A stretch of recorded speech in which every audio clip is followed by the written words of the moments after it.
So hopefully whatever he's dealing with isn't too serious, and he can make a quick recovery and get the right treatment for it.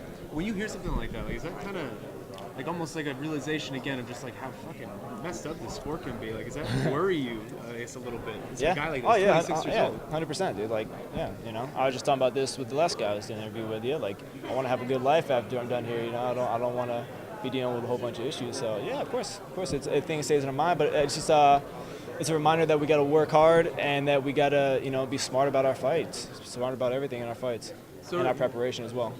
The symptoms that he was talking about, sort of the slurred speech and kind of being slow. Have you ever felt anything like that? Yeah, thankfully I've never. I'm not sure if I've ever had a concussion. I've never had concussion symptoms in my life. I've never been sensitive to light or slurred speech or unusually tired. Like, I've never dealt with any of that stuff. So, thankfully not. Thankfully not yet.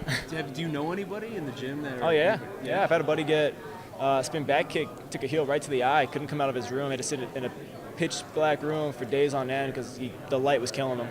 So yeah, I know people. What do you think, I guess, is a way we can move forward in how should we address these kind of situations? Unfortunately, it's a hazard of the sport, and I think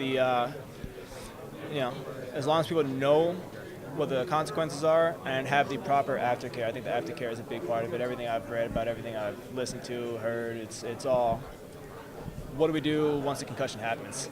Like, apparently you can take it back to baseline levels pretty quickly. You can get some pretty good treatment for it. So I think that's the way to go.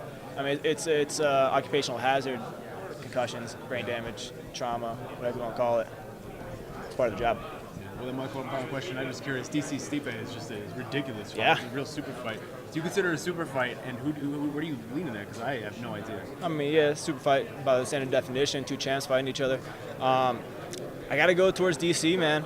I love Stipe, but DC, man, like what he did back in the Strikeforce Grand Prix against all the heavyweights, smoked them all when he was fighting a heavyweight. So I think it'd be similar, but it'd be fun. It'd be real interesting to watch. Absolutely, man. Thank you. Cool, thank you. Sort of related to a couple of those questions, but it does feel like when fighters pull out of fights, there's almost always criticism from other fighters. But in this case, and I think it's because it's the concussion, there's a level of respect that just is it because it's the head injury thing? I mean, anything serious, man.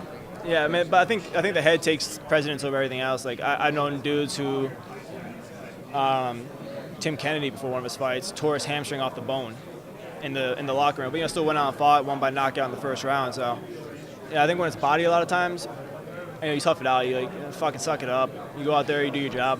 When it's something as serious as a concussion happening, yeah, I think it's smart. Like, especially when it's that bad. If you just got a little headache and you bail, it's a different story. But if you're having serious symptoms, yeah, I think that's very smart because you don't want to cause serious damage. And you were sort of shook up when you heard Yeah, a little bit, man. Especially because every time I go through Instagram, it's just one fucking thing after another.